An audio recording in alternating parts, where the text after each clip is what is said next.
Son todas lesiones que pasan cuando corren, al correr, que tiene que ver con correr. Muchas veces se van modificando el tipo de lesiones y generalmente cuando hablamos de ligamentos, hablamos de la rodilla, bueno, hay más lesiones que se producen y problemas que aparecen y sobre todo cuando se corre. Por ejemplo, es muy común ver cuando la persona corre que trabaja todo el sistema, ¿está bien? O sea, el óseo mioarticular, trabaja todo completo. De ahí aparecen diversas lesiones, ya sea en los músculos, en los tendones, en los huesos, en las articulaciones. Y por eso es importante que las vayan conociendo, más que nada para evitarlas, porque si se dan, se dan, ¿eh? No todas se pueden evitar. Algunas ya las hemos visto. Así que las que pudimos haber hablado, las voy a pasar rápido. Una de las que más suele aparecer es la fascitis plantar. ¿Por qué? Porque lo que se produce es la inflamación de la membrana que recubre la musculatura en la planta del pie, toda la parte de abajo, y sobre todo en la parte que se inserta en el talón. Se calcula que la mayoría lo resuelve, no tiene mayores problemas. Ahora, cuando eso es muy importante y no se puede solucionar, hay que operar, es quirúrgico. Esta lesión aparece cuando sometemos al talón a un estrés repetido. Las razones pueden ser el calzado, que no sea el que corresponde, la superficie de los terrenos, sobre todo si son superficies que están duras, cuando la preparación física no es la correcta, cuando hacemos un trabajo de elongación mal hecho, si por alguna razón hay un sobrepeso, son algunas de las tantas causas que puede producir esta lesión. Esta es la zona que más sufre, en la imagen lo tienen ahí bien clarito. Cuando el dolor no desaparece, ¿qué es lo más importante? En estos casos, en la mayoría de los casos, cuando aparece el dolor, ¿qué se da? Un antiinflamatorio. Otras veces hay que hacer todo un trabajo de rehabilitación, ya sea con electroterapia, ya sea con aplicaciones de calor a un nivel más profundo. Si a pesar de todo sigue el dolor agudo, hay que recurrir a otras, estoy pensando en la palabra correcta, porque sería recurrir a otras técnicas, en este caso en particular, que algunas pueden ser por corriente de choque. A veces hay que infiltrar en la zona con corticoides para que se desinflame.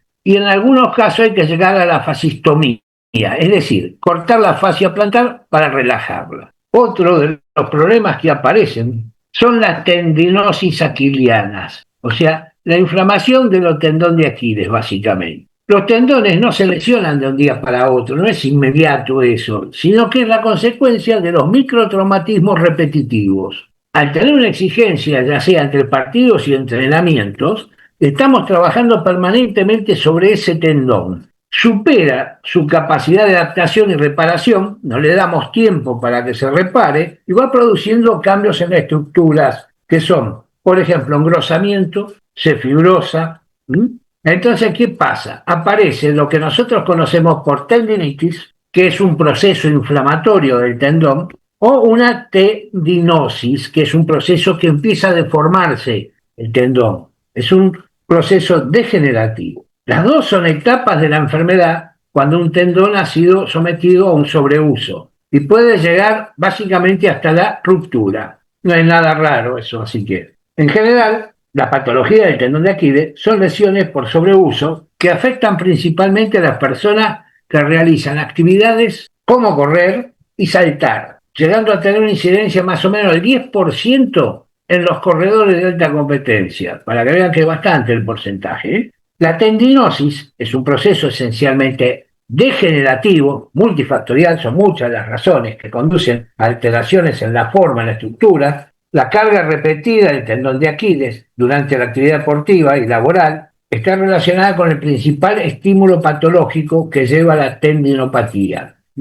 Acá está, vive traccionando permanentemente. Esta es la zona donde suele lastimarse y romperse. ¿Cuál es el tratamiento? El mejor tratamiento es la prevención y quizás la única y gran recomendación es la consulta médica oportuna. El tendón es un tejido cuyo metabolismo es lento, por lo tanto su capacidad para repararse también lo es. Eso hay que tenerlo en cuenta, tarda mucho más recuperarse. Otra de las patologías que suelen aparecer y no se hablan mucho, pero más de uno las debe haber sufrido, son las bursitis famosas. La bursitis es una inflamación de la bursa. ¿Qué es la bursa? Es una estructura con la forma de una bolsita que está situada entre los tendones, huesos, músculos y que facilita el movimiento. O sea, sería como un lubricante, si quieren llamarle de alguna manera. La función que cumple es facilitar el movimiento y reducir la fricción entre las partes que se mueven. Acá tienen algunas imágenes para ver cuando se inflaman, se hacen muy pronunciadas esas bolsas, sobre todo si les pasan la rodilla, ¿eh?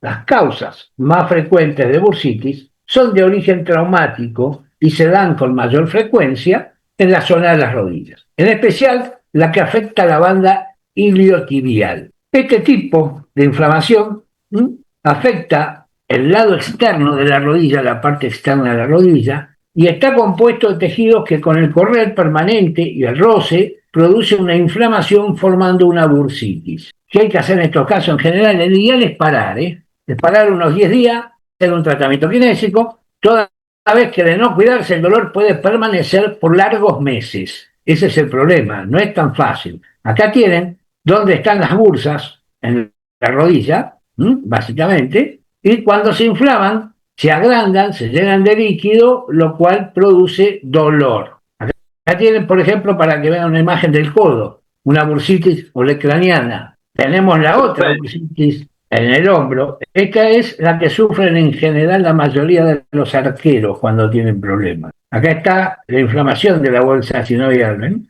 Se pone acá arriba del hombro, por eso cada vez que mueven el hombro sienten dolores muy profundos.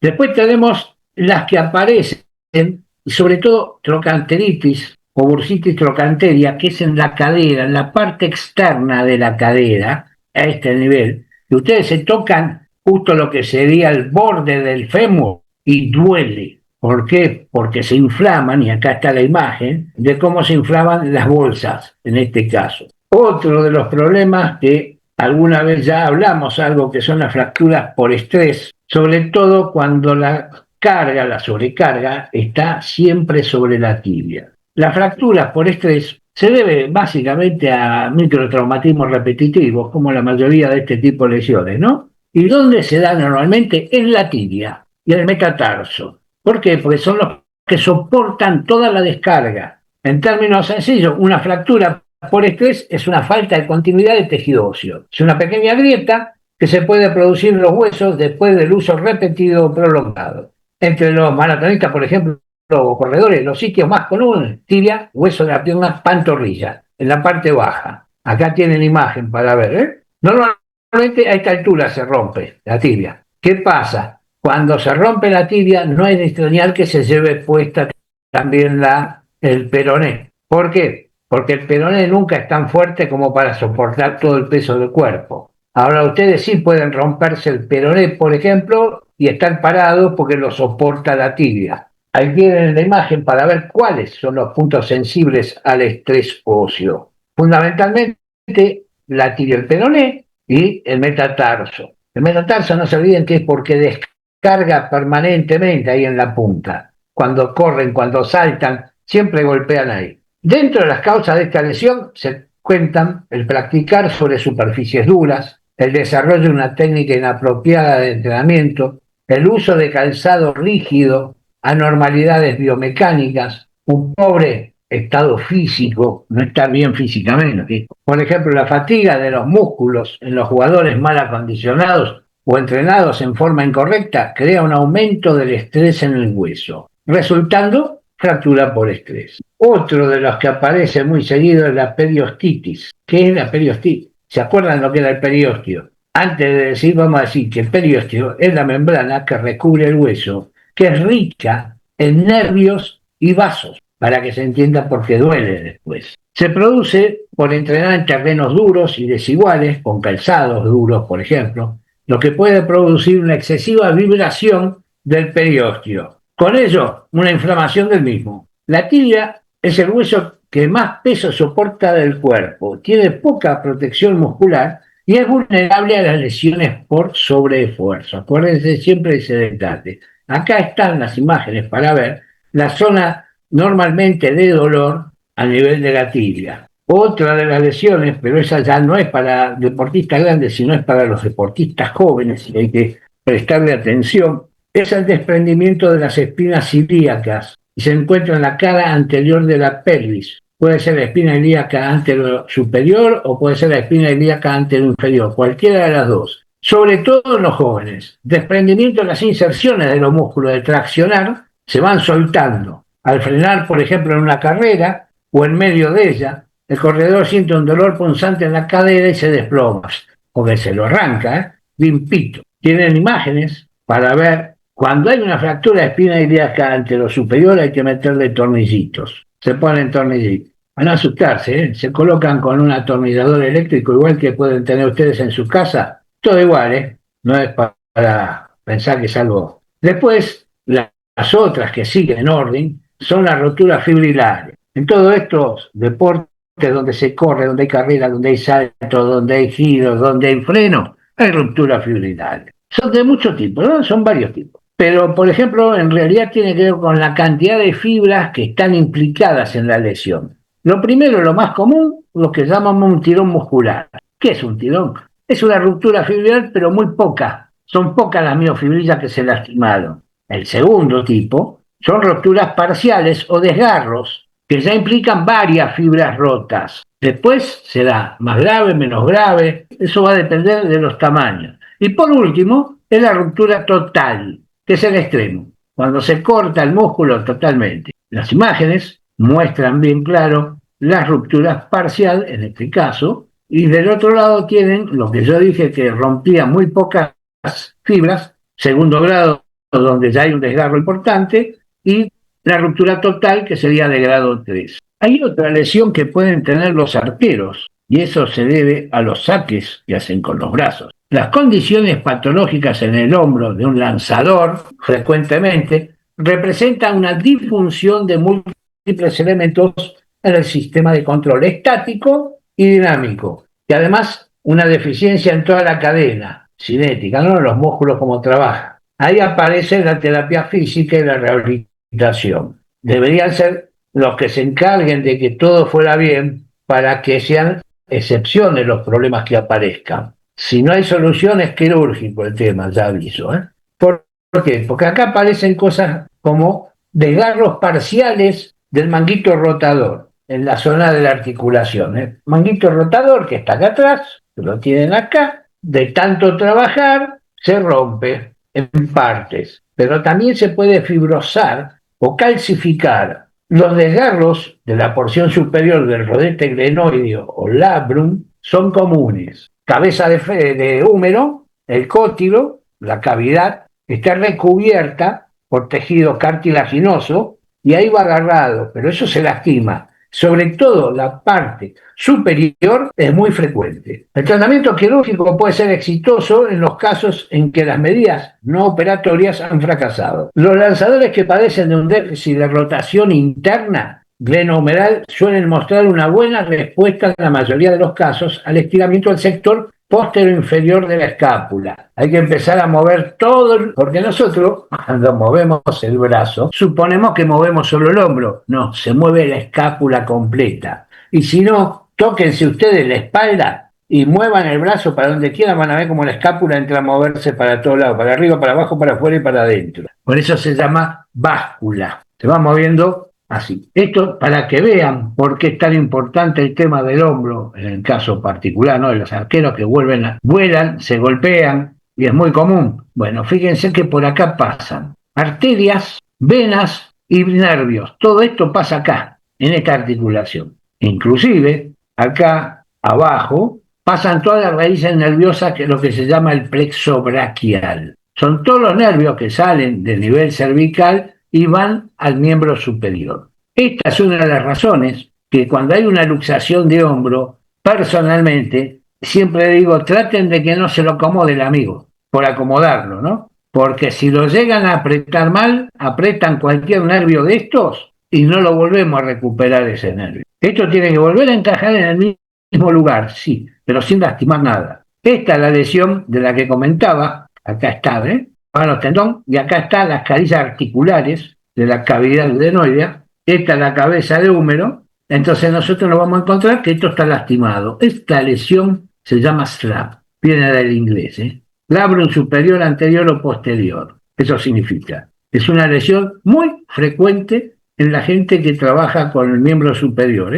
Esto significa que el reborde superior del labrum se ha desgarrado desde la parte anterior, desde adelante, del adenoides hacia la parte posterior. Manito rotador, ya están. Este es el que yo comenté antes. Este se puede fibrosar, se endurece, cuesta mucho moverlo, es doloroso por todo lo que pasa ahí, que ya vieron antes, y es fundamental porque tiene que ver con los microtraumatismos, nada más que con eso. Es importante que ustedes se vayan ubicando en las diferentes lesiones, porque a mí me interesaría que ustedes mismos por ahí expongan, por ejemplo, decir, bueno, ¿cuáles son las lesiones más comunes que puede sufrir un marcador de punta? ¿Cuál es? ¿Alguien sabe cuál es la lesión típica de los marcadores de punta? Lesión que tiene que ver con el puesto. ¿Dónde va a ser generalmente el problema? Y si yo le digo que la cadera, ¿qué jugador se tira más veces al piso? Es que ahí está el secreto. El que se tira para bloquear normalmente es el marcador de punta. De los costados suelen aterrizar. Son los que pueden llegar a tener, no quiere decir que todo, muchachos, ¿sí? Pero suelen tener muchos de ellos problemas de cadera, que no le pasa a los otros jugadores. El que va a tener problemas de hombro, por ejemplo, de codo, de brazo y de cadera también, es el arquero, por los traumatismos, no por otra cosa. Lo que van a tener otros jugadores son diferentes tipos de lesiones. Los mediocampistas, por decirlo de alguna manera, los que van y vienen, van y vienen, van y vienen, eso pueden solamente tener en general lesiones musculares, porque aceleran, frenan, vuelven, van, giran, rotan. Por supuesto que depende de las condiciones físicas en que se encuentra cada uno. Porque, por ejemplo, últimamente hay marcadores centrales con lesiones de rodilla. Antes no era común. Yo no hice la estadística, ¿no? Pero habría que hacer, por ejemplo, una estadística de por qué hay jugadores, tantos jugadores, marcadores centrales con lesiones de rodilla. Por ejemplo, algunas cosas que hay que hacer, que uno debería hacer en realidad, es decir, bueno, no sé, voy a ver el partido tal. Bueno, me voy a poner a mirar, de acuerdo a las funciones, qué lesiones aparecen.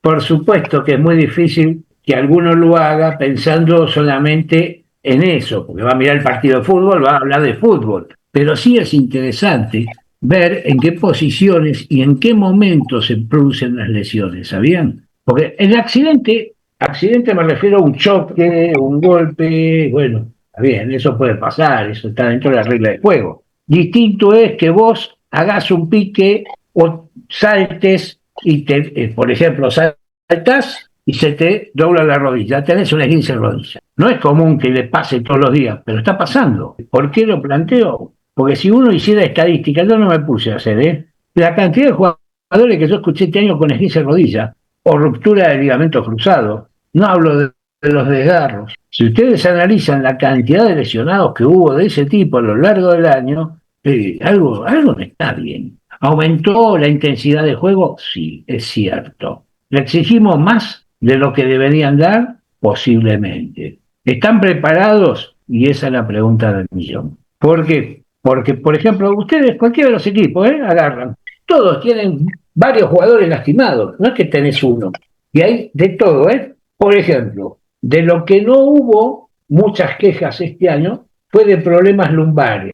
En algunos momentos se daban. Yo este año no he visto grandes quejas de jugadores por problemas lumbares. Un golpe, un traumatismo de atrás puede producir en ese momento un dolor, pero no pasó más de eso. Pero sí hubo muchas lesiones a nivel de rodilla, que a mí me preocupa. ¿Saben por qué me preocupa? Porque una vez que los operan, sobre todo si son muy chicos, muy jóvenes, no es brillante la recuperación. La rodilla una vez que está tocada, es así. Todo el mundo se lastima la rodilla, algo está mal. Habrá que analizar qué es lo que está pasando. Si tiene que ver con la falta del trabajo muscular, no sé, porque son demasiadas lesiones en seguidilla. ¿Ustedes qué ven? La pregunta es ahora ustedes qué ven. La pregunta es, ¿no es obligación de un cuerpo técnico? Cuando hablo de cuerpo técnico no hablo sobre entrenador, muchachos, hablo de todo, cuerpo médico, todo, Cuando un cuerpo técnico está trabajando con un grupo, hacer prevención de que se les lastimen los jugadores, porque pareciera que nosotros nos preocupamos porque los equipos corran y jueguen, pero no nos preocupamos para que no se nos lastimen. Y hay algo que a mí me llama la atención, que nadie diga nada, porque el jugador que se lastima es un patrimonio de la institución. ¿Y saben qué? Cada vez que un jugador se lastima baja su cotización. Por eso me llama la atención, por eso lo comento, ¿eh? Después cada uno lo analiza a su gusto, ¿eh? Pero la pregunta es si no habría que tener un control mayor del que se tiene. Algo que todavía muchos no entienden, que cuando llegan los cambios hormonales, el trabajo de flexibilidad es imprescindible. Así de sencillo es. Desde que nacemos nos empezamos a endurecer, vamos a hacerlo así más fácil. El tema es, yo una vez lo planteé eso, de la flexibilidad. ¿Y sabés qué me dijeron? Y es cierto, si vos querés hacer un buen trabajo de flexibilidad, lleva tiempo. ¿A qué me refiero lleva tiempo? Vos en un entrenamiento, el día que trabajás flexibilidad y otras cosas que no debes hacer, para que tenga sentido el trabajo de flexibilidad. ¿Cuál es el problema que se te plantea ahora? ¿Cuánto tiempo tenés que perder vos en un entrenamiento para hacer un buen trabajo de flexibilidad? ¿Están dispuestos los entrenadores y preparadores físicos para perder ese tiempo? Esa es la pregunta. Hay algo que debería entender la gente. Si vos le enseñás a hacer trabajo de flexibilidad de chicos para que lo vayan haciendo solos, ponerle antes del calentamiento y todo lo que quiera, que solos trabajen cosas sobre flexibilidad, la cosa es fácil. Ahora, si vos nunca lo hiciste y lo querés hacer de grande, ya se hace más difícil, porque el 90% de la gente, salvo en disciplinas deportivas determinadas, le escapa la flexibilidad. Y el músculo que no tiene flexibilidad no trabaja al 100%, así de sencillo es. Todos saben que cuando les toca convivir con eso, o lo viven, tuvieron las vivencias. Hay algunas disciplinas que es imprescindible la flexibilidad. Imagínate las gimnastas. Las gimnastas, si no trabajan en flexibilidad, no pueden hacer gimnasia. Sí, es sencillo es. Pero eso no quita de que todas las disciplinas deportivas deberían, dentro de su actividad, tener una parte de trabajo de flexibilidad. Más, hay que tener en cuenta, cada uno reacciona de una manera distinta. Más, el cirujano puede hacer 10 operaciones exactamente iguales y se da la casualidad que los 10 responden distintos. Por eso cuando se habla de tratamiento, se habla de rehabilitación, se habla genéricamente en tiempo, porque no hay tiempos exactos. Hay gente que puede tener una lesión y se recupera rapidísima, y hay otro que con la misma lesión necesita el doble de tiempo.